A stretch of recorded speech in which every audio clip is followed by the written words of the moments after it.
బాంబే డ్యాన్సర్లు తీసుకొస్తే వాళ్ళకి 6,000 7,000 ప్రొడ్యూసర్లు డబ్బులు ఇస్తారు.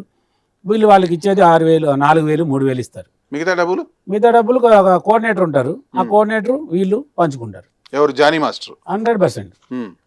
సో జానీ మాస్టర్ కమిషన్ తీసుకుంటూ ఇలా బాంబే నుంచి డాన్సర్లు తీసుకొస్తారు. 100%. ఇది దీంట్లో దాపరికం ఏమీ లేదు. అయితే ఒక విషయం మిమ్మల్ని అడుగుదాం అనుకుంటున్నాను. జనరల్ సెక్రటరీ పోస్ట్లో ఉన్నారు కాబట్టి శ్రీనివాస్ గారు, ఇప్పుడు ఈ మొత్తం సినారియోలో జానీ మాస్టర్ గారు ఒక ప్రెస్ మీట్ పెట్టారు. అసలు స్టార్ట్ అయింది కూడా ఆయన అగ్రెసివ్గా వచ్చి మాట్లాడడం అదంతా స్టార్ట్ అయింది. కానీ ఒక్క దగ్గర కూడా శేఖర్ మాస్టర్ గారు కనీసం ఇది అని పత్రికా ముఖంగా మీడియా ముఖంగా ఎందుకు చెప్పలేదు? లేదండి, శేఖర్ మాస్టర్ గారు మొన్న యాక్చువల్లీ సండే రోజు మాకు ఒక మీటింగ్ అంటే ఒక ఓటింగ్ లాగా ఒకటి పెట్టాం. ఎవరైతే రాజీనామా చేశారో వాళ్ళకి ఎలక్షన్ పెట్టాలా వద్దా అనే దాని మీద ఓటింగ్ పెట్టాలని అనుకున్నారు. ఎవరు? మన ఫెడరేషన్ పెద్దలు. 5వ తారీఖు జనరల్ బాడీ జరిగింది. ఆ జనరల్ బాడీలో ఫెడరేషన్ నుంచి 2, లేబర్ ఆఫీసర్ నుంచి 2 వచ్చారు. వాళ్ళ సమక్షంలో మీటింగ్ జరిగింది. దానిలో కూడా ప్రెసిడెంట్ గారు, ఇప్పుడు ఉన్న ప్రెసిడెంట్ సుమలత గారు కూడా నేను కూడా రాజీనామా చేస్తున్నాను అని చెప్పేసి దాదాపు అరగంట సేపు నేను రాజీనామా చేస్తున్నానని చెప్పేసి ఉన్న ఫైల్స్ అన్నీ మాకు ఒక ల్యాండ్ ఇష్యూ ఒకటి ఉందండి. ఆ ల్యాండ్ ఇష్యూకి సంబంధించిన పేపర్లన్నీ మీకు చూపిస్తున్నాను, ఎందుకంటే రేపటి నుంచి నేను ఉన్నాను కాబట్టి ఇవన్నీ మీకు తెలియాలి కాబట్టి చూపిస్తున్నానని చూపించారు.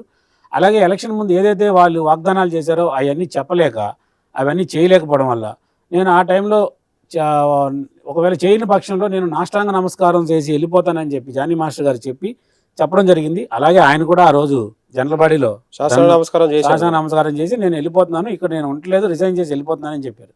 అదే ఫెడరేషన్ వాళ్ళు ఏం చేశారు?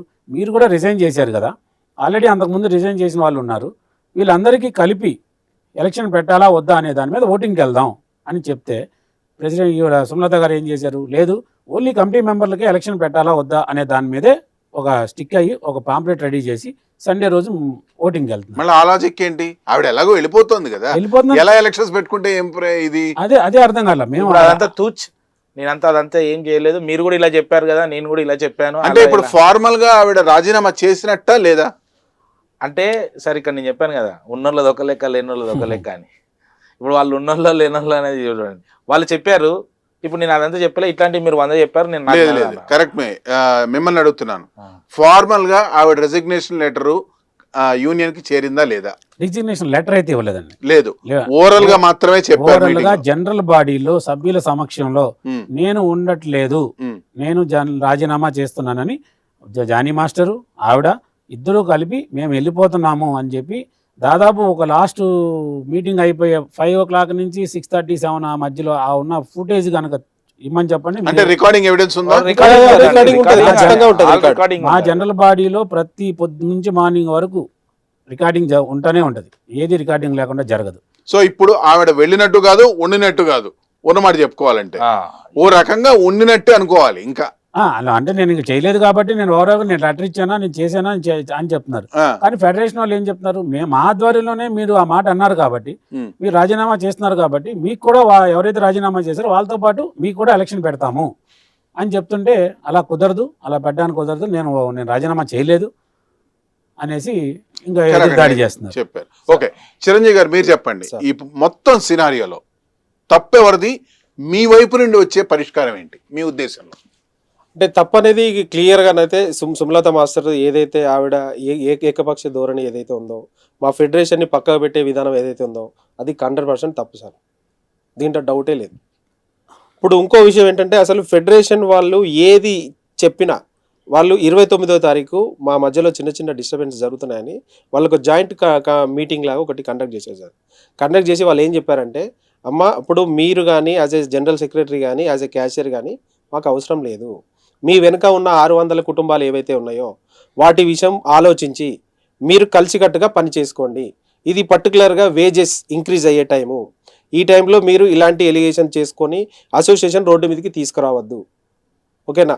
మీరు ఈ విషయంలో కాంప్రమైజ్ అయిపోండి అంటే అక్కడ పెద్దగా ఏం లేదు సార్. అంటే పెద్ద ఎలిగేషన్ ఇచ్చేటి టాపిక్స్ కూడా ఏం లేవు. అంటే ఈ టాపిక్ చెప్పకూడదు నాకు తెలీదు, బట్ థర్డ్ పర్సన్ దగ్గర మా సెక్రటరీ గారు ఏదో టాపిక్ మాట్లాడారని ఆ టాపిక్ని తీసుకొచ్చి నేను సెక్రటరీతో పని చేయనని చెప్తుంది ఆవిడ. ఇప్పుడు థర్డ్ పర్సన్ దగ్గర ఏదో మాట్లాడిన టాపిక్ ఇక్కడ తీసుకొచ్చి మాట్లాడి నీ సెక్రటరీతో పని చేయనట్టే కుదరదు కదా సార్. అది కాదు, ఇప్పుడు ఏం టాపిక్? ఆ టాపిక్ తెలుసుకోవచ్చా? టాపిక్ అంటే ఏం లేదండి. ఇప్పుడు ఎలక్షన్ ముందు మేమందరం కలిసే చాలా కలిసిమెలిసి ఉన్నాం, చాలా కలిసికట్టుగా పోటీ చేసాం. అందరం ఈవెన్గా ఒక ప్యానల్ అని బోర్డు వేయకపోయినా ఒక ప్యానల్గానే గెలిచాం.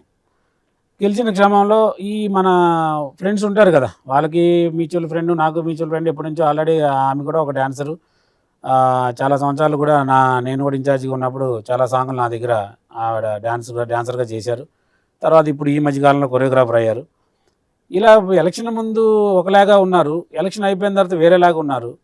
నేను ఒక షష్ఠీ మాస్టర్ అనే అమ్మాయి విషయంలో నేను ఆ అమ్మాయిని సన్మానిద్దాము అంటే మా వైస్ ప్రెసిడెంట్ ఒక కమిటీ గ్రూపులో ఇలా మనం వేరే వాళ్ళని సన్మానించుకుంటున్నాం కదా, ఈ అమ్మాయి కూడా బీబీ జోడీలో విన్నర్ అయింది, ఆ అమ్మాయిని కూడా సన్మానించుకోవడంలో తప్పేముంది అన్నారు. సరే, 100% తప్పేం లేదు, చేసుకుందాం, సన్మానించుకుందాం. అలాగే మిగతా మాస్టర్లు కూడా ఇలాగ వేరే అవార్డులు కూడా వచ్చినాయి. శేఖర్ మాస్టర్ అవనండి, జానీ మాస్టర్ అవనండి, పొలాకి మాస్టర్ అవనండి, ఇలా వేరే అవార్డులు కూడా వచ్చినాయి.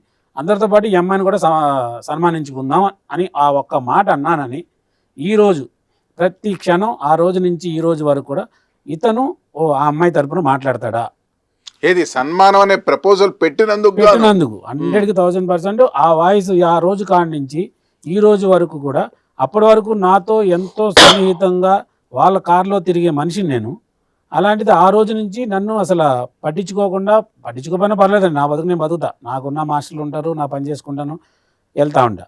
బట్ టోటల్గా ఈయన్ని ఏదో ఒక విధంగా బ్యాడ్ చేయాలి, ఏదో ఒక విధంగా బ్లేమ్ చేయాలన్న ఉద్దేశంతో ఎప్పుడో నేను 2022లో సెక్రటరీగా ఉన్నప్పుడు పనిచేసినటువంటి కాలంలో అప్పుడున్న ఎవరో ఒక ఇన్ఛార్జి నా మీద ఇలిగేషన్ పెట్టినట్టు తీసుకొచ్చారు. అది కూడా వీళ్ళ ప్లాన్. అదంతా ఏంటి, అతను నేను చేసిన సాంగుల్లో ఇతనికి కమిషన్ ఇచ్చాను, ప్రొడ్యూసర్ల దగ్గర ఎక్కువ డబ్బులు తీసుకుంటున్నారు, ఆ ఎక్కువ డబ్బులు తీసుకున్నప్పుడు ఇతను మేనేజరు ఇలా కొంతమందికి అందరూ పంచుకుంటున్నాం అన్నట్టుగా అతను నా మీద ఎలిగేషన్ వేశాడు. అది కూడా ఫోన్పేల ద్వారా ఆ డబ్బులు వేసినట్టు నాకు చూపించారు. అతను నాకు ఫోన్పేలో డబ్బులు వేస్తాడు. ఎందుకు అంటే అతను ఫైనాన్సర్ అండి, బేసిక్గా ఫైనాన్సర్. యూనియన్లోనే ఉన్న అతను బిగ్గెస్ట్ పర్సన్, కోటీశ్వరుడు. అతను దాదాపు డాన్సర్లు కావనండి, డాన్స్ మాస్టర్లు కావనండి, దాదాపు ఒక్కొక్కరికి 15 లక్షలు 20 లక్షలు ఇచ్చిన దాఖలాలు కూడా ఉన్నాయి. అదే క్రమంలో నాకు అవసరం వచ్చినప్పుడు డబ్బులు తీసుకుంటాను అతని దగ్గర, నేనే కదా చాలామంది తీసుకుంటాం. అతను నాకు డబ్బులు ఇచ్చాడని చెప్పి ఆ స్క్రీన్ షాట్లు తీసుకుని ఇప్పుడు అతను ఆ టైంలో ఇతను లంచం ఇచ్చాడు అని చెప్పి నన్ను అప్పటి నుంచి ఈ గేమ్ ఆడడం మొదలుపెట్టారు. ఈ గేమ్ ఆడి పేపర్లు చూపించడం, ఈ పేపర్లో ఈ ఏడుకొండల సీను గారు ఆర్థిక అవకతవకలు పడబడ్డారు. అక్కడ చూస్తే నేను చేసిన సాంగ్ కాదు, అది నేను రాసిన బిల్లు కాదు, అది సతీష్ గౌడ్ అనే వ్యక్తి చేసిన పేపరు బిల్లులు, అవి నాకు అంటకట్టాలని అందరూ అలా చూపిస్తున్నారు. నాకు ఏ రోజు కూడా ఆ పేపర్లు ఇమ్మని అడిగితే ఇస్తాం అన్నారు, ఇవ్వలేదు. మొన్న మన జాయింట్ కమిషనర్ గారి దగ్గరికి వెళ్ళినప్పుడు కూడా మీరు వాళ్ళకి ఇలిగేషన్ చేసినప్పుడు వాళ్ళకి నోటీస్ ఇచ్చారా? ఇవ్వలేదు. ఇవ్వనప్పుడు మీరు అతన్ని ఆవిడ సస్పెండ్ కూడా చేసింది, మమ్మల్ని సస్పెండ్ చేసే అధికారం నీకు ఎక్కడుంది? నీకు లేనప్పుడు నీకు లేదు, నువ్వు లెటర్ ఇవ్వాలి. లెటర్ ఇచ్చిన తర్వాత దానికి ఒక కమిటీ వేయాలి. ఆ కమిటీ రిపోర్ట్ వచ్చిన తర్వాత దాన్ని జనరబడి చెప్పాలి. ఆ తప్పుల్ని సభ్యుల సమక్షంలో తప్పు అయితే తప్పు అని చెప్తారు, రైట్ అయితే రైట్ అని చెప్తారు.